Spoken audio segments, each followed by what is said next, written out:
ರಾಯ್ಚಂದ್ ಎನ್ನುವಂತಹ ಒಬ್ಬ ವ್ಯಾಪಾರಿ ನೇಪಾಳದಲ್ಲಿರುವ ಒಂದು ಮಂಜಿನ ಜಾಗದಲ್ಲಿ ಇರ್ತಿದ್ದ. ಕುರಿಗಳನ್ನ ಇಟ್ಟುಕೊಂಡು ಅದರ ವ್ಯಾಪಾರ ಮಾಡ್ತಿದ್ದ. ರಾಯ್ಚಂದ್ ಹತ್ರ ತುಂಬಾನೇ ಕುರಿಗಳಿದ್ವು. ಕುರಿಮರಿ ಅಂದ್ರೆ ನನಗಿಷ್ಟ, ಕುರಿಮರಿ ಅಂದ್ರೆ ನನಗಿಷ್ಟ, ಬಿಳಿ ಬಿಳಿಯಾದ ಕುರಿಮರಿ, ಕುರಿಮರಿ ಅಂದ್ರೆ ನನಗಿಷ್ಟ. ರಾಯ್ಚಂದ್ ತನ್ನ ಕುರಿಗಳಿಂದ ಕೂದಲನ್ನ ಸಂಗ್ರಹಿಸ್ತಿದ್ದ. ಹೆದರಬೇಡ, ನಾನು ನಿನ್ಗೇನು ಮಾಡಲ್ಲ, ಬರೀ ಕೂದಲು ತೆಗಿತೀನಷ್ಟೇ. ಆ ಕೂದಲನ್ನ ತಗೊಂಡು ತನ್ನ ಪತ್ನಿ ಜೊತೆ ರಾಯ್ಚಂದ್ ಅದರಿಂದ ಕಂಬಳಿಗಳನ್ನ ಮಾಡ್ತಾ ಇದ್ದ. ಅವರಿಬ್ರು ಮಾಡಿದ ಕಂಬಳಿಗಳು ಮತ್ತು ಸ್ವೆಟರ್ಗಳು ತುಂಬಾ ಅದ್ಭುತವಾಗಿರ್ತಿದ್ವು. ಅಪ್ರತಿಮ, ತುಂಬಾ ಅದ್ಭುತ. ಈ ವಸ್ತುನು ತುಂಬಾನೇ ಚೆನ್ನಾಗಿದೆ. ಎಲ್ಲ ಕೂದಲುಗಳಿಂದ ಸ್ವೆಟರ್ ಮತ್ತೆ ಕಂಬಳಿಗಳನ್ನ ಮಾಡಿದ ನಂತರ ರಾಯ್ಚಂದ್ ಅದನ್ನ ತನ್ನ ಕುದುರೆಗಳ ಮೇಲೆ ಇಟ್ಕೊಂಡು ನಗರದಲ್ಲಿ ವ್ಯಾಪಾರ ಮಾಡೋದಕ್ಕೆ ತಗೊಂಡು ಹೋಗ್ತಾ ಇದ್ದ. ರಾಯ್ಚಂದ್ ಕಾಡಿನ ದಾರಿಯಲ್ಲಿ ಒಂದ್ ಸ್ವಲ್ಪ ದೂರ ಬರ್ತಿದ್ದ ಹಾಗೆ ಆಗ, ಅಣ್ಣ ಕೇಳಿ, ನೀವು ನಗರಕ್ಕೆ ಹೋಗ್ತಿದ್ದೀರಾ? ಹೌದಣ್ಣ, ನಗರಕ್ಕೆ ಹೋಗ್ತಾ ಇದ್ದೀನಿ. ನಾನು ನಿಮ್ಮ ಜೊತೆ ಬರಬಹುದಾ? ಹಾ, ಯಾಕಿಲ್ಲ, ಬನ್ನಿ, ಜೊತೆಲೇ ಹೋಗೋಣ. ನಾನು ಜೈಸಿಂಗ್ ಅಂತ, ನಗರದಲ್ಲಿ ನಂದೊಂದು ಅಂಗಡಿ ಇದೆ. ನಾನು ರಾಯ್ಚಂದ್, ನಾನೊಬ್ಬ ವ್ಯಾಪಾರಸ್ಥ. ನೀವು ಯಾವ ವಸ್ತುವನ್ನ ಮಾರಾಟ ಮಾಡ್ತೀರಾ? ನಾನು ಕಂಬಳಿ ಮತ್ತು ಸ್ವೆಟರ್ ಮಾಡಿ ಮಾರ್ತೀನಿ. ಓ ಅದ್ಭುತ, ನೀವ್ ಅದನ್ನ ನನಗೆ ತೋರಿಸ್ತೀರಾ? ಯಾಕಿಲ್ಲ ಅಣ್ಣ. ಇಬ್ರು ನಿಂತ್ಕೊಂಡ್ರು. ರಾಯ್ಚಂದ್ ಮಾಡಿದಂತಹ ಸ್ವೆಟರ್ ಮತ್ತೆ ಕಂಬಳಿಯನ್ನ ಆತನಿಗೆ ತೋರಿಸಿದ್ರು. ತುಂಬಾ ಅದ್ಭುತವಾಗಿದೆ ಅಣ್ಣ, ಇದರ ಬೆಲೆ ಏನು? ಏನಿಲ್ಲ ಅಂದ್ರೂ 1,000 ನಾಣ್ಯಗಳಂತೂ ಖಂಡಿತ ಇರುತ್ತೆ. ಅದಾದ ನಂತರ ಇಬ್ಬರು ತಮ್ಮ ಪಯಣವನ್ನ ಮುಂದುವರಿಸ್ತಾರೆ. ಇನ್ನು ಒಂದು ಸ್ವಲ್ಪ ಹೊತ್ತಿನಲ್ಲೇ ಅವರು ನಗರವನ್ನ ತಲುಪ್ತಾರೆ. ಸರಿ ಅಣ್ಣ, ನಾನಿನ್ನು ಹೊರಡ್ತೀನಿ. ಹೊರಡ್ತೀರಾ? ನನ್ನ ವಸ್ತುಗಳನ್ನಾದ್ರೂ ತಲುಪಿಸ್ಬಿಡಿ.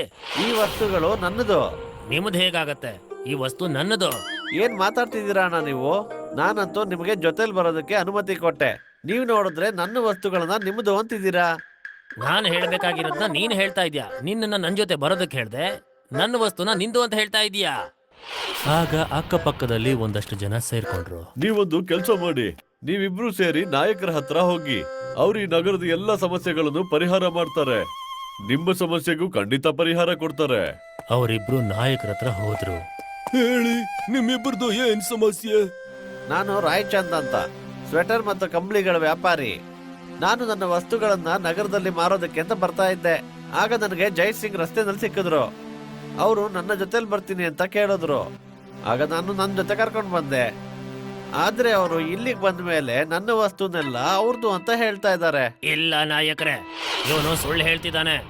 ನಾನು ಒಬ್ಬ ವ್ಯಾಪಾರಿನೇ. ನಗರದಲ್ಲಿ ನಂದು ಒಂದು ಅಂಗಡಿ ಇದೆ. ನಾನು ನೇಪಾಳದಿಂದ ಕಂಬಳಿ ಮತ್ತೆ ಸ್ವೆಟರ್ನ ತಗೊಂಡ್ ಬರ್ತಾ ಇದ್ದೆ. ದಾರಿಯಲ್ಲಿ ಈ ವ್ಯಕ್ತಿ ಸಿಕ್ಕಿದ್ರು. ಈ ವ್ಯಕ್ತಿ ನನ್ನ ಜೊತೆ ನಗರದವರೆಗೂ ಬಂದು ಈಗ ನನ್ನ ವಸ್ತು ಅಂತ ಹೇಳ್ತಾ ಇದ್ದಾರಲ್ಲ. ಇದು ಏನು? ಇಬ್ರಲ್ಲಿ ಯಾರೋ ಒಬ್ರು ಸುಳ್ಳು ಹೇಳ್ತಾ ಇದ್ದಾರೆ. ಅಕಸ್ಮಾತ್ ನಿಂದೆ ಸಾಮಾನಾಗಿದ್ರೆ ಅದರ ಸಂಪೂರ್ಣ ಪರಿಚಯ ಇರ್ಬೇಕಲ್ವಾ ಜೈಸಿಂಗ್? ಆದ್ರೆ ನಾಯಕರೇ, ನಗರಕ್ಕೆ ಬರುವಾಗ ನಾನು ಇವರಿಗೆ ನನ್ನ ಎಲ್ಲ ವಸ್ತುಗಳನ್ನು ತೋರಿಸಿದ್ದೆ.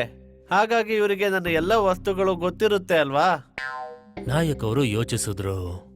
ಈಗಂತೂ ನಿರ್ಧಾರ ಮಾಡೋದು ತುಂಬಾನೇ ಕಷ್ಟ ಆಗತ್ತೆ. ನೀವಿಬ್ರು ವಸ್ತುಗಳನ್ನ ಇಬ್ರು ಸಮಾನವಾಗಿ ಹಂಚ್ಕೊಂಡ್ಬಿಡಿ. ಆದ್ರೆ ನಾನು ವರ್ಷ ಎಲ್ಲ ಕಷ್ಟಪಟ್ಟಿರೋದು. ನಿನ್ನದಲ್ಲ, ನನ್ನದು. ಸಾಕು, ಜಾಸ್ತಿ ಆಯ್ತು. ಇಬ್ರು ಸಮನಾಗಿ ಹಂಚ್ಕೊಳ್ಳಿ ಎಂದೆ. ಸರಿ.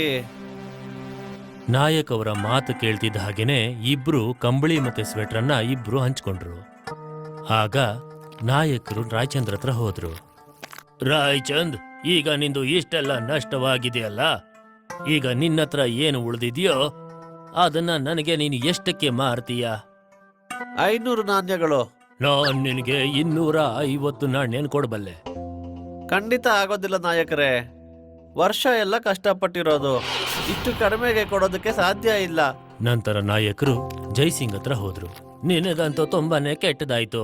ಆದ್ರೆ ಏನೇ ಆಗಿದ್ರು ನಿನ್ನತ್ರ ಈಗ ಏನು ಉಳ್ದಿದ್ಯಲ್ಲ ಅದನ್ನ ನನಗ್ ಮಾರ್ಬೇಡು. ನೀವು ನಿಜವಾಗ್ಲೂ ಕೊಂಡ್ಕೋತೀರಾ? ಹಾ, ಹಾಗಾದ್ರೆ ಸರಿಯಾದ ಬೆಲೆಯನ್ನ ಕೇಳಿ. ಏನು ಬೆಲೆ ಇದಕ್ಕೆಲ್ಲ? 500 ನಾಣ್ಯಗಳು. ಆದ್ರೆ ನಾನ್ ನಿನ್ಗೆ 250 ನಾಣ್ಯಗಳನ್ನ ಕೊಡಬಲ್ಲೆ. ಯಜಮಾನ್ರೆ, ಸರಿ ಆಯ್ತು ಬಿಡಿ. ನೀನೇ ಸುಳ್ಳುಗಾರ. ಈ ವಸ್ತುಗಳು ನಿನ್ನದಲ್ಲ. ನಿಜವಾಗ್ಲೂ ಈ ವಸ್ತುಗಳಿಗೆ ನೀನೇ ಮಾಲೀಕ ಆಗಿದ್ರೆ ನೀನು ಅರ್ಧ ಬೆಲೆಗೆ ಇದನ್ನ ಯಾವುದೇ ಕಾರಣಕ್ಕೂ ಮಾರ್ತಾ ಇರ್ಲಿಲ್ಲ. ಜೈಸಿಂಗ್ ತಾನು ಸಿಕ್ ಹಾಕೊಂಡ. ನೀನು ಮಾಡಿದ ತಪ್ಪಿಗೆ ರಾಯ್ಚಂದ್ಗೆ 500 ನಾಣ್ಯಗಳನ್ನ ದಂಡವಾಗಿ ಕೊಡಬೇಕು. ರಾಯ್ಚಂದ್ಗೆ 500 ನಾಣ್ಯಗಳು ಸಿಕ್ತು ಮತ್ತೆ ತನ್ನ ವಸ್ತುಗಳನ್ನು ಕೂಡ ವಾಪಸ್ ಪಡ್ಕೊಂಡ. ತುಂಬಾ ಖುಷಿಯಾದ. ಅದಕ್ಕೆ ಹೇಳ್ತಾರೆ, ಸತ್ಯದ ಗೆಲುವು ಯಾವತ್ತೂ ಇದ್ದೇ ಇರುತ್ತೆ. ಸುಳ್ಳಿಗೆ ಆಯಸ್ಸು ಕಡಿಮೆ. ಸುಳ್ಳು ಹೇಳೋರು ಒಂದಲ್ಲ ಒಂದ್ಸಲಿ ಸಿಕ್ಕಾಕೊಳ್ಳೇಬೇಕು.